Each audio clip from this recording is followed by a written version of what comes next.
오늘 하나님 말씀은 신명기 8장 2절부터 6절까지의 말씀 같이 보겠습니다. 너는 주 내 하나님께서 이 40년 동안 광야에서 너를 인도하신 그 모든 길을 기억할지니 이것은 그분께서 너를 낮추시며 너를 시험하사 내 마음속에 무엇이 있든지 또 내가 그분의 명령을 지키려 하는지 그렇지 아니하는지 알고자 하심이라. 그분께서 너를 낮추시며 줄이게 하시고 또 너를 알지 못하며 내 조상들도 알지 못하던 만나를 내게 먹이신 것은 사람이 빵으로만 살지 아니하고 주의 입에서 나오는 모든 말씀으로 사는 줄을 내가 알게 하려 하심이니라. 이 40년 동안 내가 입은 옷이 헤어지지 아니하였고 내 발이 붓지 아니하였느니라. 또 너는 사람이 자기 아들을 징계하듯 주 내 하나님께서 너를 징계하심을 마음속 깊이 생각할지니라. 그러므로 너는 주 내 하나님의 명령들을 지켜 그분의 길들을 걷고 그분을 두려워할지니라. 아멘. 오늘 하나님의 말씀의 주제는 하나님의 인도하심을 기억하라 라는 주제로 말씀을 전하려고 합니다. 하나님께서 이제 이집트에서 탈출해가지고 이제 새로운 가나안 땅에 정착하게 될 이 이스라엘 민족의 새로운 세대, 이들이 과거에 그 조상들이 이집트를 나와 광야를 방황하는 그 시간 동안 하나님께서 그 조상들을 어떻게 인도하셨는지를 기억하고 그들에게 이제 마음에 두고 살아라, 이것을 지금 말씀하시고 있습니다. 그래서 바로 눈앞에 이제 약속의 땅을 두고 이제 넘어가면 되는데 그 약속의 땅을 눈앞에 두고 그 들어갈 이스라엘 새로운 세대, 이제 그 조상들이 아니라 새로운 세대들이 들어갈 그 이스라엘 민족들에게 광야 기간 동안 하나님께서 너희 조상들을 어떻게 인도하셨는지를 기억하고 들어가라는 거죠. 인간에게 이 40년이라는 시간은 긴 시간입니다. 광야 40년의 시간 동안 이스라엘 민족에게 얼마나 많은 일들이 있었겠습니까? 그런데 그 매 순간마다 하나님께서 개입하셔서 역사하셨던 그 순간들을 이스라엘 민족은 자기들이 눈으로 보았고 또 몸으로 체험했고 경험으로 다 알고 있었습니다. 그럼에도 불구하고 40년 동안 하나님과 그렇게 경험하였던 자들이었는데도 불구하고 수없이 많은 죄를 지었고 그로 인해 40년 동안 하나님과 멀어졌다가 또 징계를 받았다가 또 하나님 앞에 회개하고 돌아오는 그런 삶을 계속 반복하면서 40년의 시간을 왔습니다.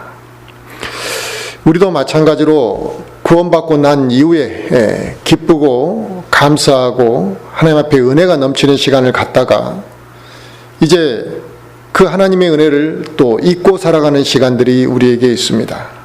그래서 죄를 짓고 또 하나님과 멀어지고 하나님으로부터 이제 징계를 받게 되면 회개하고 다시 또 돌아오고 이러한 이 삶을 우리도 반복하더라는 거죠. 그래서 또 세상의 유혹이 찾아오면 또 다시 죄 가운데로 빠지고 또 세상의 유혹 앞에 쓰러졌다가 하나님이 우리를 징계하면 또 회개하고 하나님께 돌아오는 과정을 우리 역시 반복해온 모습이 완악하고 목이 곧은 이스라엘 백성과 사실 크게 다르지 않은 삶을 우리도 수십 년 동안 살아왔다라는 것입니다. 이처럼 항상 깨어있지 못하고 하나님 앞에 지속적으로 붙어있지 못하는 우리 자신의 연약한 모습을 볼 때 참으로 내가 한심하다, 또 내가 부끄럽다 이렇게 생각할 때가 많이 있습니다. 그래서 우리도 마찬가지로 이 하나님의 은혜를 망각하지 않고 살아가기 위해서는 이제 구원받은 그리스도인으로서 새로운 삶을 살아가기 위해서는 하나님께서 나를 어떻게 인도하셨는지 그리고 이 구원의 의미와 가치가 무엇인지를 우리는 깨닫고 매일매일 매 순간마다 하나님을 우리가 찾고 또 내 자신을 돌아보면서 하나님을 두려워하는 마음을 우리가 가져야지만 새로운 그리스도인의 삶이 시작될 수 있다 이겁니다. 하나님의 경고를 받으면서도 이 이스라엘 민족과 같이 어리석은 길을 가고 또 그런 내 자신들을 이렇게 발견하게 될 때 우리는 이스라엘 민족이 그러했던 것처럼 완악한 마음을 가지고 또 헛된 것들을 찾고 어리석은 생각으로 내가 잘못한 걸 생각하지 않고 하나님을 원망하고 불평할 것이 아니라 이거죠. 오히려 우리는 하나님으로부터 경고를 받게 되면 하나님이 나에게 얼마나 많은 은혜를 베푸셨는가를 잘 기억해야 됩니다. 하나님의 자비와 사랑을 생각하면서 그 경고 앞에 우리가 겸손한 마음으로 이제 나아가야 된다 이거죠. 만약 그리스도인이 하나님의 경고의 사인을 듣고도 계속 영적인 나태함과 이 영적인 문제를 인식하지 못하고 자기 잘못에 대해서 관대하게 살아간다면 내가 이럴 수밖에 없다. 내가 광야에서 이럴 수밖에 없는 거 아니겠어? 우리가 광야 생활이 너무 팍팍해서 그래 하고 자기 자신을 위로하듯이 우리가 나의 잘못에 된 행위에 대해서 관대해지게 되면 회개하지 않게 되겠죠. 그런 사람은 하나님께서 질책과 징계 외에 무엇으로 그를 대하시겠느냐 이겁니다. 지금 이스라엘 민족의 새로운 세대들에게도 그와 같이 경고하고 계시는 것이고 우리 그리스도인들에게도 그와 동일한 우리에게 경고의 말씀을 하시는 겁니다. 그러나 하나님께서는 지금 이 순간도 우리가 얼마나 연약한지를 다 알고 계십니다. 그래서 우리에게 새롭게 다시 일어날 수 있는 기회를 주실 뿐만 아니라 우리의 실수를 기다려 주시고 또 눈 감아 주시고 붙잡아 주시기도 하셨다 이거예요. 하나님께서 오래 참으심으로 기다리시고 계셨다는 것이죠. 그것은 하나님께서 우리의 죄악을 모르고 계시거나 또 우리의 게으름과 우리의 교만함에 대해서 하나님께서 그냥 아무 생각 없이 관망만 하고 계신 것은 아니라는 사실입니다. 오늘 본문에 하나님께서는 이제 새로운 약속의 땅으로 들어가야 될 그 이스라엘의 새로운 세대들에게 다시 한번 그들의 조상의 문제를 상기시켰습니다. 그래서 그들에게 그것을 상기시킨 이유는 뭐냐면 그들이 어떤 마음으로 가나안 땅을 들어가고자 하는지의 그 다짐을 받고자 하셨다는 거죠. 이제 너가 새로운 세대니까 그냥 새롭게 들어가 이게 아니라 이제 너가 어떤 다짐으로 들어갈 것인지를 과거 조상들의 삶을 돌이켜보고 그들에게 하나님이 어떻게 하셨는지를 말씀하신 이후에 그들의 다짐을 듣고자 했다 이겁니다. 이처럼 우리 그리스도인들도 예수 그리스도의 보혈로 죄가 용서받고 나면 이제 새롭게 태어난다 이겁니다. 그런데 어리석은 그리스도인들 중에서는 내 죄가 다 용서됐으니까 그게 끝이라고 생각하듯이 이제 나는 구원받았으니까 됐다라고 생각하고 그 이상 진일보하지 못하는 사람들이 많이 있습니다. 이제 하나님의 자녀가 되어서 저 하늘나라에 대한 소망과 영원한 생명을 우리가 얻고 살아가는 그러한 자들인데도 불구하고 영적으로 나태한 상태에 머물러 있고 심지어 다시 세상의 즐거움을 쫓아서 살아가고 있고 바로 그런 자들에게 하나님께서는 하나님의 은혜가 무엇인지를 그들에게 묻고자 하고 하나님께서 어떻게 너를 인도해 오셨는지를 묻고자 하는 것입니다. 우리는 그것을 깨닫고 우리의 입으로 하나님에게 순수한 고백을 할 수 있어야만 한다는 것입니다. 하나님이 구원받은 그리스도인들에게 듣고자 하시는 게 바로 그겁니다. 이제 구원받았고 침례받았으니까 끝이 아니라 내가 이제 하나님의 자녀가 됨으로 인해서 저 하늘나라에 대한 소망을 품었고 영원한 생명을 소유한 자로서 내 과거의 삶이 어떠한지를 뻔히 내가 잘 알고 있고 이제 내가 새로운 인생을 하나님 앞에서 어떻게 살아갈 것인지에 대한 그 고백을 우리도 하기를 하나님이 원하신다는 것입니다.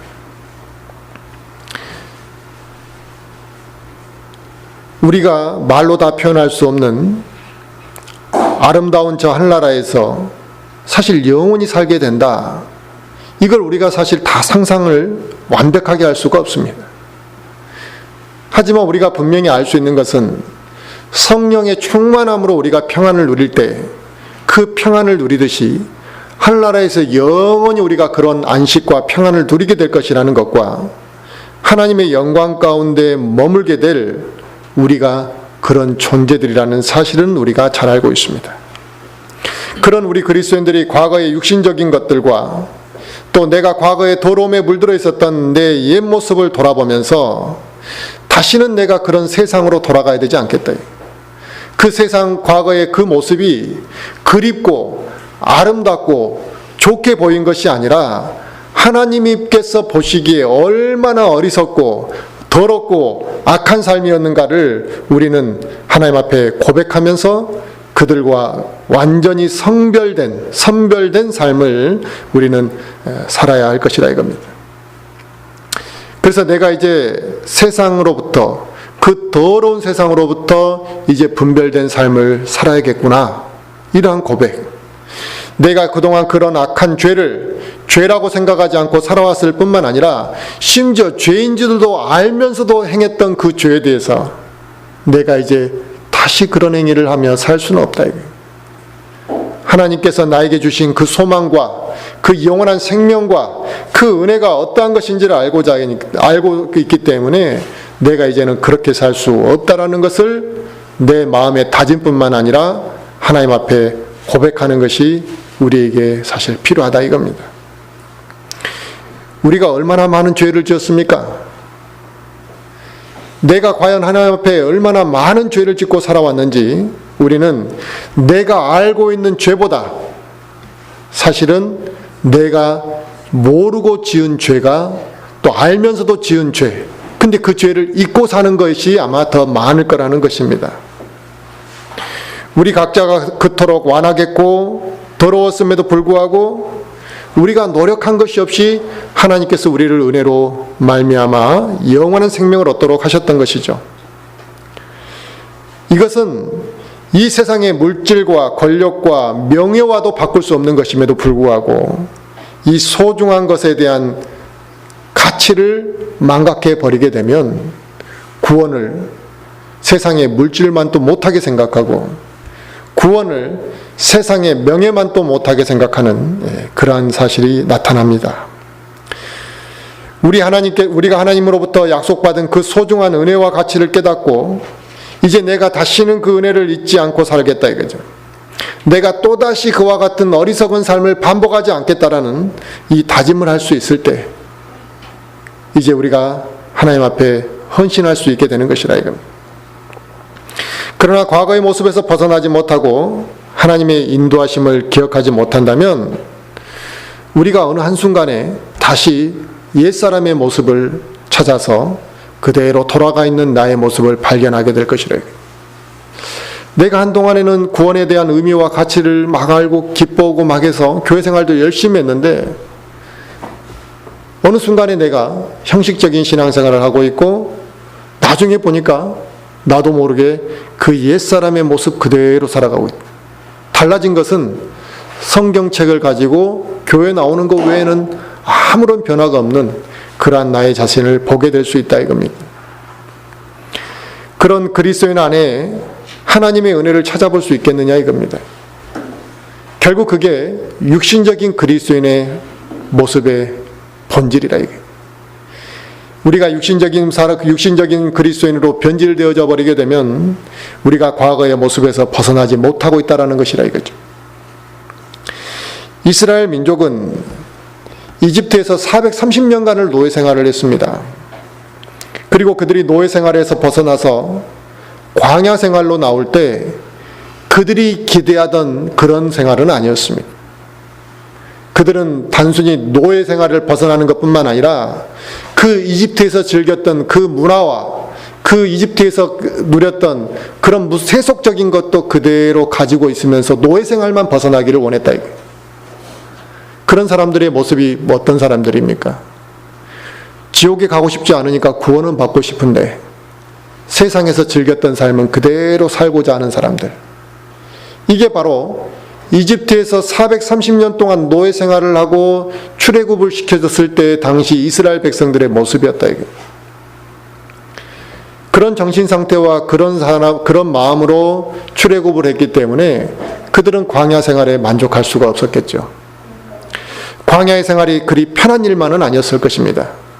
날씨는 건조하고 또 뜨겁고 먹을 것, 마실 것이 다양하진 않았다. 그리고 언제가 될지 모르는 기약 없는 시간을 광야에서 그들은 보내야만 했기 때문에 그들은 그토록 쉽게 불평할 수밖에 없었을 것입니다. 그러나 하나님께서는 그 시간과 그 과정을 통해서 그들을 보고자 하셨던 게 있다, 이게. 무엇을 보고자 했냐면 그들의 진심이 무엇인지를 하나님은 알고자 했다, 이거죠. 하나님의 명령을 지키려고 하는 마음이 그들 안에 있는지, 그것을 그 광야의 시간 동안 하나님이 알고자 하셨다, 이게. 우리가 구원받고 난 이후에 바로 하늘나라로 가버리고 바로 세상에 그런 고난도 겪지 아니하고 평안히 살다가 간다면 우리의 진심을, 우리의 어려움, 우리의 속마음을 어떻게 알 수 있겠습니까? 사람의 속마음을 알 수 있는 것, 그 사람의 진심을 알 수 있는 건 뭡니까? 어려움을 당해보면 알 수 있는 거잖아요. 내가 어려울 때 나를 도와주는 사람이 진실한 친구라고 우리는 말합니다. 그처럼 어려울 때도 하나님을 찾고 신앙하는 그 사람이 진정 신앙인이라 할 수 있는 거죠. 먹고 살기 좋고 편안하고 근심 걱정이 없을 때 누가 신앙생활을 못하겠습니까? 그건 출애굽할 때 이스라엘 백성들이 품었던 그 마음하고 똑같습니다. 그러나 우리의 진심이 무엇인지, 내가 하나님 앞에 어떠한 마음으로 섬기고 있는지를 보여주는 것은 광야와 같은 시련의 시간이 우리가 어떠한 모습으로 하나님을 섬기는지를 진실되게 보여주는 것이다. 이스라엘 민족은 광야의 기간 동안 신실하게 하나님을 섬기지도 아니하였고 하나님의 명령에 또 온전히 순종하지도 않았습니다. 그러므로 그들은 광야의 생활을 하는 동안 하나님의 은혜가 아니었다면 이집트 노예 생활에서 해방될 수 없었을 뿐만 아니라 광야 생활 동안 살아남을 수도 없었고 그들이 결국 약속의 땅으로 인도받을 수도 없었음을 깨달아야만 했다, 이거예요. 그런데 40년 동안 그걸 깨닫지 못한 거예요. 하나님이 아니었다면 우리가 아직도 노예 생활을 하고 있을 거라는 생각을 해야 되는데 그들은 이집트에서 먹고 살았던 것을 못 먹고 산다라고 불평했다, 이거예요. 하나님이 아니라면, 하나님께서 우리를 인도하지 않으셨다면 광야에서 우리가 어떻게 지금 살고 있겠는가, 이 생각을 해야 되는데 광야의 모든 것이 척박하고 불편하다고만 생각했다. 하나님께서 인도하지 아니하시면 약속의 땅으로 들어갈 수 없다라는 것을 그들은 깨달아야만 했는데 그들은 당장 내일 약속의 땅에 갈 수 없는 것에 대한 불만만을 이야기했다. 그들은 매 순간순간 육신적인 불만들을 쏟아내며 하나님을 온전히 신뢰하지 못했기 때문에 결국 광야의 기간 동안 하나님의 은혜를 또 하나님의 인도하심을 깨닫도록 하기 위해서 그들에게 40년이라는 시간을 하나님께서 광야에서 움직이셨던 것입니다. 그 시험의 과정으로 그 시간을 하나님께서 사용하신 것이다, 이거죠. 이스라엘 민족에게는 그 시간이 외롭고 힘든 시간이었을지라도 하나님이 보실 때는 그 시간이 그들에게 필요했다, 이겁니다. 그래서 하나님께서는 광야 생활 동안 그들을 지키시고 인도하시고 보호하시며 그들의 모든 삶을 주관하셨습니다.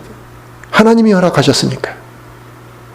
그런데 그들이 약속의 땅에 들어가고 난 이후에 광야의 생활 동안 자기들이 어떻게 하나님을 섬겨왔고 하나님께서 어떻게 그들을 인도해 오셨는지를 이제 망각하고 그저 약속의 땅에 들어가는 기쁨만을 누릴까 봐 하나님께서는 그것을 우려하셨던 것이래요.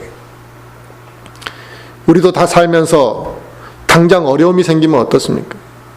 시키지 않아도 기도합니다. 평소에는 기도하라 해도 기도하지 않던 사람들이 어려움이 생기면 하나님을 찾고 하나님께 인도해달라고 기도합니다. 그런데 막상 그 어려움이 해결되고 나면 어떻게 됩니까? 내가 언제 그렇게 하나님 앞에 매달렸느냐, 이거예요. 그렇듯이 마음이 변하여 하나님이 나에게 역사하신 사건들과 도우셨던 그 많은 손길들을 잊어버리고 살아갑니다. 그리고 내 자신이 잘한 것처럼, 내 자신이 그와 같은 기적을 이룬 것처럼 내 자신의 의를 드러내고 살아간다. 심지어는 하나님을 섬기던 그 뜨거운 열정의 초심도 잃어버리고 살아가는 경우들을 많이 봅니다. 하나님께서는 이스라엘 민족의 그 광야 생활 동안 그들을 하나님께서 인도하시고 그 시간을 허락하셨던 것처럼 우리 인생의 기간 동안에 많은 시험과 시련을 통과하도록 하시는 이유가 우리를 낮추시기 위한 것이고, 우리가 하나님의 은혜를 깨닫고 경험하고 인식하고 살아가도록 하기 위한 목적이 있다는 사실입니다. 그런 시련과 시험이 없었다면 우리가 지금 하나님을 간절히 찾았겠느냐 이거죠. 우리가 지금처럼 하나님의 은혜를 깊이 깨달았겠느냐 이거죠.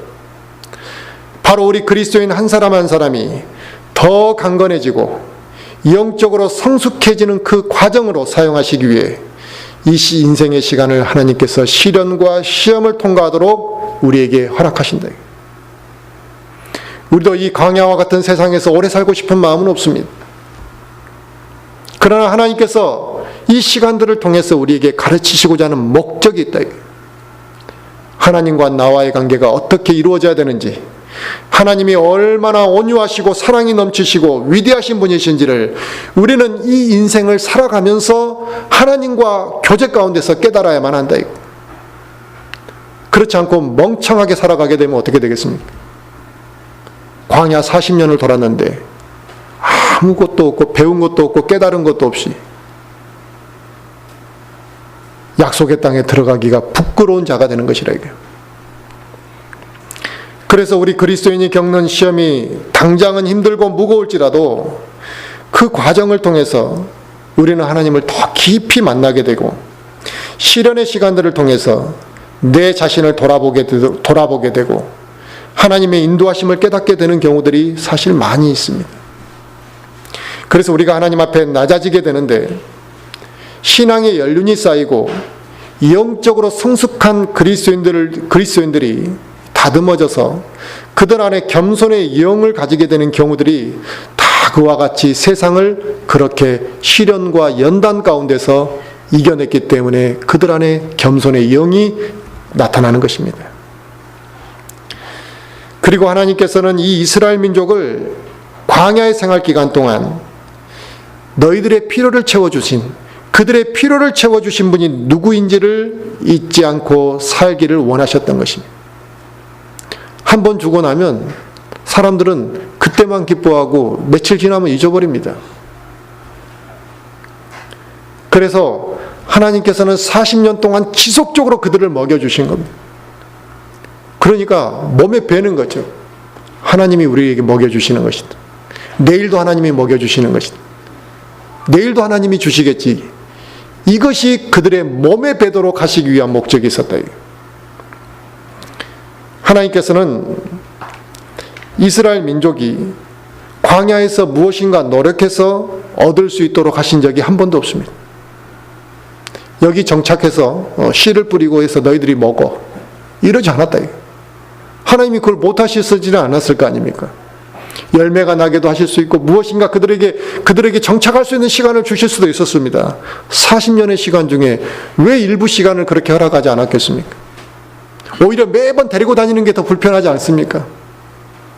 그런데 그 이유는 광야의 생활 동안 그들이 무엇인가 노력해서 얻을 수 있는 것이 아무것도 없었다라는 것을 그들에게 깨우쳐 주기 위한 것입니다.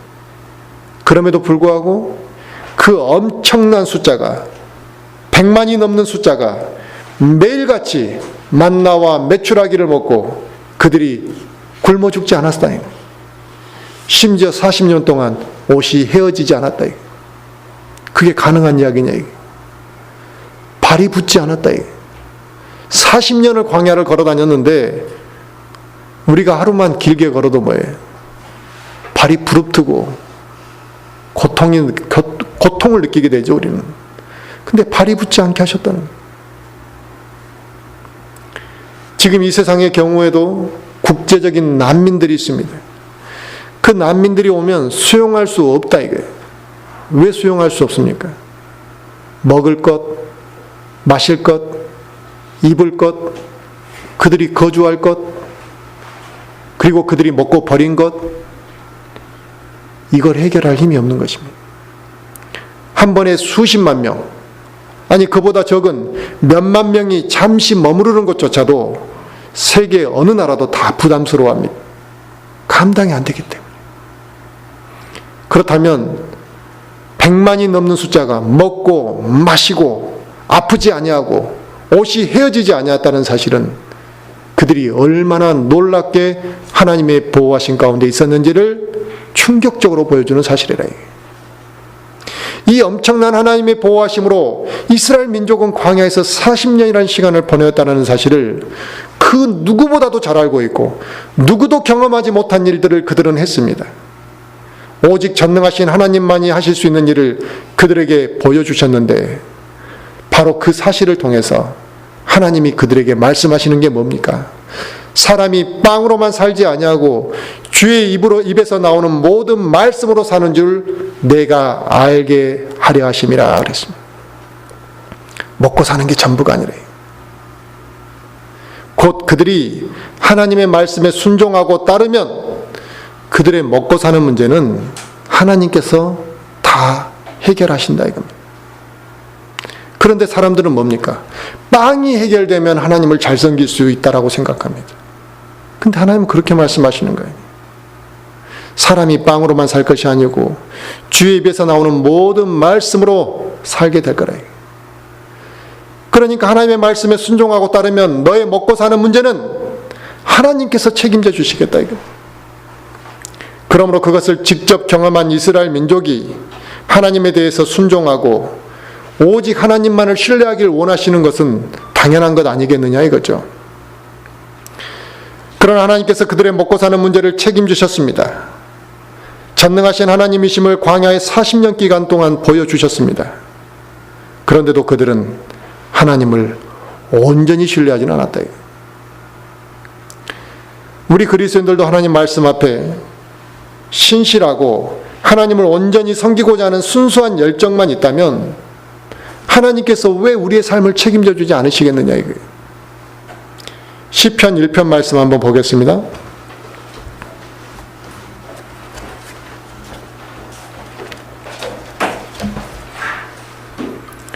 시편 1편 2절부터 3절 말씀 한번 같이 보겠습니다.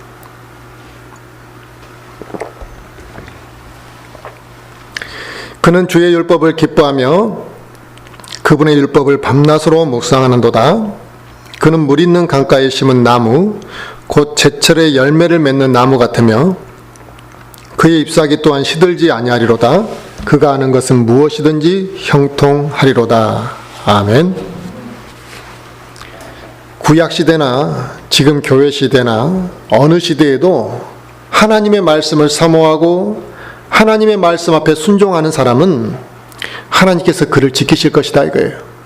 그리고 그가 하나님의 복이 항상 그와 함께 할 것이라는 약속은 변함이 없습니다.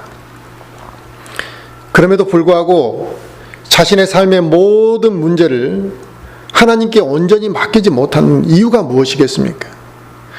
하나님이 이스라엘 백성을 통해서 보여주셨고 하나님의 말씀으로 약속하고 있음에도 불구하고 하나님께 나의 삶의 모든 문제를 온전히 맡기지 못하는 이유는 이 말씀을 신뢰하지 못하기 때문에 그런 거라. 이스라엘 백성처럼 하나님을 온전히 신뢰하지 못하기 때문에 그와 같은 경험을 40년을 하고도 온전히 신뢰하지 못하는 이 행위를 했던 것이라 이겁니다. 우리가 이 세상을 사는 동안 하나님께서는 우리에게 필요한 것이 무엇인지 왜 모르겠습니까? 다 알고 계시겠죠. 하나님께서는 우리에게 그 필요한 부분을 채워주실 수 있고 또 필요에 따라서 채워주실 것입니다. 그런데도 하나님께서 나의 필요를 채워주지 않는 것처럼 느끼는 경우들이 있습니다. 어떤 사람들이 분명히 그런 그리스도인들이 있습니다. 하나님께서는 나의 필요를 채워주지 않는 것처럼. 그런 말 중에 하나가 뭡니까? 하나님께서 나의 기도에 응답해 주지 않으신다. 내가 이렇게 기도했는데 하나님께서는 채워주지 않으셨다라고 말합니다. 나의 필요를 채워주지 않았다라고 그들이 느끼는 이유는 자신의 욕심과 그 욕망이 자기 안에 가득하고 자기의 그 욕망과 욕심을 하나님이 채워주지 않은 것에 대해서 많은 사람들이 하나님께서 나의 필요를 채워주지 않았다 이렇게 생각합니다. 하나님께서는 절대로 우리의 욕심을 채워주시는 분이 아니십니다. 그런데 자기의 욕심을 채워주지 않았다는 것 때문에 하나님이 나의 필요를 채워주지 않은 것으로 이야기하면 안 된다 이겁니다. 하나님은 나의 욕심을 채워주시는 분이 아니고 우리의 필요를 채워주시는 분입니다. 그게 우리에게 필요하면 하나님께서 반드시 채워주실 것이라는 겁니다. 그러나 그게 나의 욕망이고 나의 욕심이면 하나님이 굳이 그것을 채워줘야 될 이유가 없다라는 사실이죠. 또한 믿음이 연약한 그리스도인들 중에는 하나님께서 나의 필요를 채워주실 것이라는 믿음 자체를 갖지 못하는 사람도 있습니다. 이처럼 하나님에 대한 바른 믿음과 확신을 갖지 못하는 것 역시 그 사람의 마음 안에 세상에 욕심이 가득 차 있고 세상의 고민에 파묻혀서 살기 때문에 하나님의 인도하심과 하나님의 손길을 그가 느끼지 못하고 살아가기 때문에 그런 말을 하게 되는 것입니다. 또 이제 하나님께서는 약속의 땅으로 들어가는 그 이스라엘 민족이 과거에 그들의 조상들의 그 잘못 행했을 때 하나님이 그 조상들을 바로잡기 위해서 어떻게 징계했는지를 기억하기를 원하셨습니다. 어떻게 조상들이 매를 맞고 징계받았는지를 기억하라는 거예요. 그 이유가 무엇이겠습니까? 너희들도 똑같은 잘못을 했을 때 너희 조상들이 받았던 그 징계를 너희들이 받을 수 있을 거라는 경각심, 하나님에 대한 두려움, 이것을 갖고 살도록 하시기를 원하셨다 이겁니다. 우리 인간들도 자식이 잘못되었을 때 아버지가 자식을 사랑하는 마음으로 징계하는 것이지 자식을 저주하는 마음으로 징계하는 것은 아니라 하나님께서도 우리가 잘못된 길로 들어서고 있을 때, 우리가 하나님을 또 실망시키고 있을 때 하나님께서는 우리를 사랑하시기 때문에 우리를 바로잡기 위해서 그 징계를 사용하실 수밖에 없는 것이라. 그래서 히브리서 12장 5절에 내 아들아 너는 주의 징계를 멸시하지 말라 그랬습니다. 책망받을 때 낙심하지 말라. 주께서 사랑하는 자를 친히 징계하시고 자신이 받아들이는 아들마다 채찍질하신다 이렇게 말씀하셨습니다. 그래서 우리 그리스도인은 징계를 받을 때 낙심할 이유가 없다. 분노할 이유가 없다. 어떻게 나한테 이렇게 하실 수 있는가? 분노할 이유가 없다. 하나님께서 나의 잘못을 바로잡기를 원하신다는 것을 인식하고 우리가 징계받을 때 회개하고 돌아서면 되는 것이래요. 내가 징계받을 때 그분의 사랑을 깨닫는 것이 더 중요한 문제입니다. 하나님이 나를 아직 사랑하고 계시는구나. 하나님이 나를 바로잡기를 원하시는구나를 깨달으셔야 된다. 결국 하나님께서는 이스라엘의 광야 생활을 교훈 삼아 그들의 후손들에게 또 지금 이 시대의 그리스도인들에게 말씀하시고자 하는 것은 하나님께서는 우리가 하나님과의 바른 관계를 지속해 가기를 원하시고 또 우리가 하나님을 바르게 섬기기를 원하시기 때문에 그 관계가 깨지게 될 경우에는 하나님께서는 그 원하지 않는다. 관계가 깨지는 걸. 그래서 관계가 깨지려고 할 때 하나님께서는 우리를 바로잡기 위해 또 하나님의 뜻을 이루시기 위해 우리를 징계하시고 시험하실 수 있다는 사실입니다. 그래서 사도 바울은 에베소서 4장 1절에 너희는 너희를 부르실 때 허락하신 그 부르심에 합당하게 걸으라 그랬습니다. 우리 그리스도인들은 구원받은 이후에 하나님 보시기에 합당한 삶을 살아가야 될 이유가 있다 이겁니다. 이스라엘 백성들을 새로운 새 땅에 약속의 땅으로 집어넣으셨을 때 그들이 이제 과거의 조상들이 했던 그 행위들을 그대로 해서는 안 된다 이게. 그처럼 우리는 구원받은 이후에 합당한 삶을 살아야 될 필요가 있습니다. 그 합당한 삶이라는 게 무엇이냐 이거예요. 하나님을 바르게 섬기고 하나님께 순종하는 삶을 살아가는 것이 우리가 하나님이 원하시는 합당한 삶입니다. 그런데 제 가운데 있던 우리의 옛 성품이 우리의 의를 드러내려고 하고 또 내 멋대로 살아가려고 하고 내 유익만을 위해서 살아가려고 하는 그 이기적인 성품들이 우리 안에서 막 다시 나타난다. 하나님께서는 우리의 이런 육신적인 성품의 한계, 우리의 그 연약한 모습을 잘 알고 계시죠. 그래서 우리가 하나님을 순종하고 하나님의 뜻대로 살아가고자 하지만 우리 안에 그러한 것들이 다시 드러나는 것들을 하나님께서 잘 알고 계시기 때문에 우리에게 경각심을 주시는 겁니다. 하나님을 두려워하는 마음이 없게 되면 우리가 그 옛 성품의 지배를 받고 옛 성품의 유혹에 빠지게 된다는 사실이죠. 그래서 우리에게 경각심을 주시고자 하는 것이다. 우리가 얼마나 연약한 존재인지를 아시기 때문에 잘못 행했을 때 징계를 받는다라는 우리에게 그와 같은 두려움을 주시고 경각심을 주셔서 우리가 그 유혹에 옛사람의 인도함에 빠지지 않도록 하신다는 것입니다. 오늘 말씀은 이스라엘 백성들에게 하신 말씀이지만 우리는 이 말씀을 통해 우리 자신을 돌아봐야만 합니다.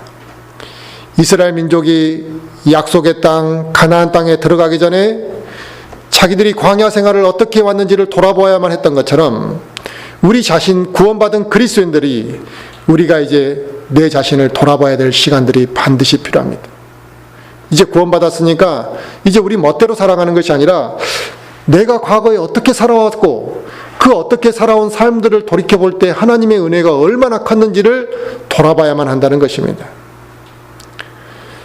하나님의 은혜를 잊고 또 하나님의 인도하심을 거부하고 살지는 않았는지 돌아볼 시간이 우리에게 필요하고 또 우리가 온전히 순종하는 마음으로 나에게 주어진 인생의 시간을 어떻게 살아갈 것인지를 하나님 앞에 고백하는 것이 있을 때 하나님의 은혜와 하나님의 복이 그 사람 위에 임하게 될 것이라 이겁니다.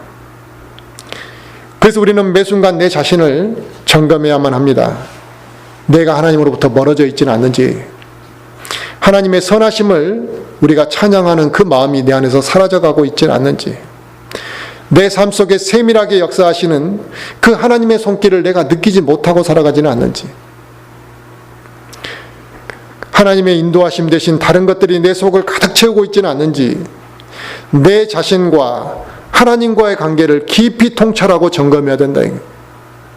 내가 위로받고 싶을 때, 내가 뭔가 허전할 때 그저 TV를 보고 다른 것으로 그것을 다 채워보려고 하는 것이 아니라 그렇게 내가 살아가고 있다고 한다면 내가 분명히 잘못 살고 있고 영적 생활이 잘못되고 있다는 것을 알아야만 한다 이겁니다.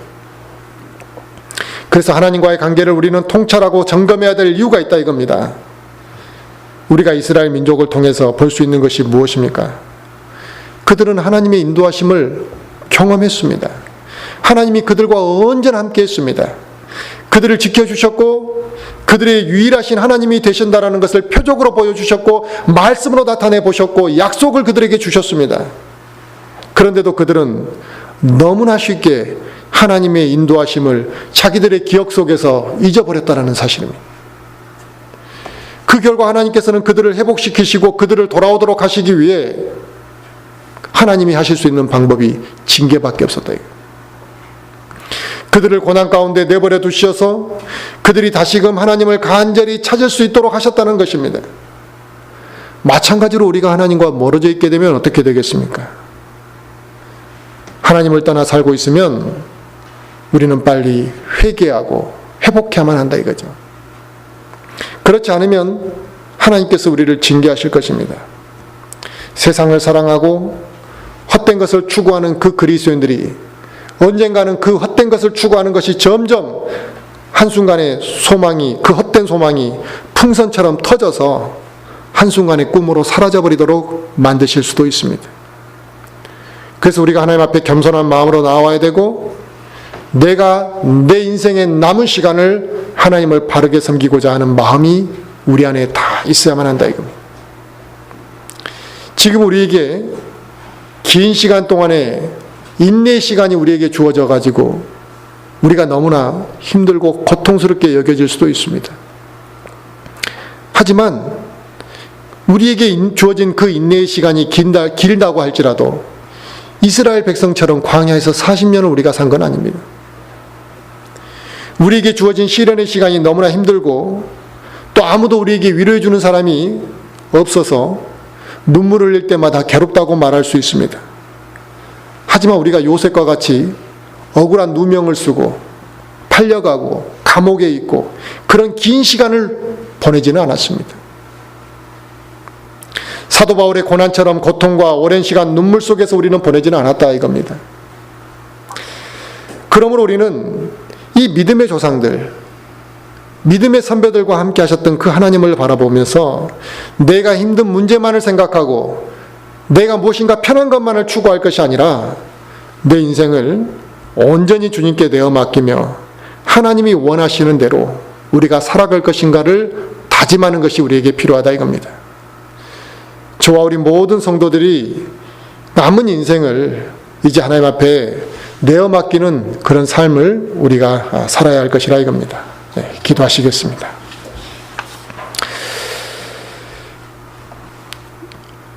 사랑에 풍부하신 아버지 하나님, 우리에게 베푸신 은혜와 또 하나님의 사랑이 너무나 크고 풍성함을 우리가 잘 알고 있습니다.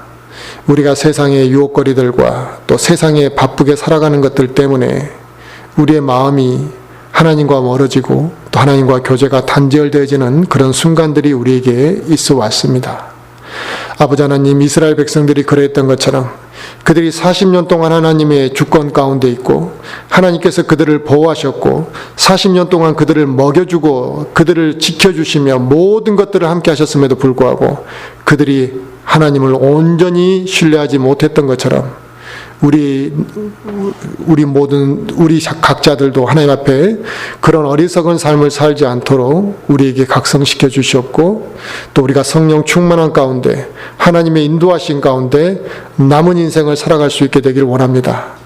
가나안 땅을 하나님께서 허락하신 그 약속의 땅을 앞두고 이스라엘의 새로운 세대들에게 하나님께서 다짐을 요구하셨던 것처럼 이제 우리 성도들 한 사람 한 사람도 하나님 앞에 각자가 합당한 다짐을 하게 하시옵고 남은 인생을 하나님이 보시기에 합당한 삶을 살아갈 수 있도록 하나님께서 우리 모두에게 함께하여 주시옵고 또 지혜와 믿음을 더해 주시기를 간절히 원합니다.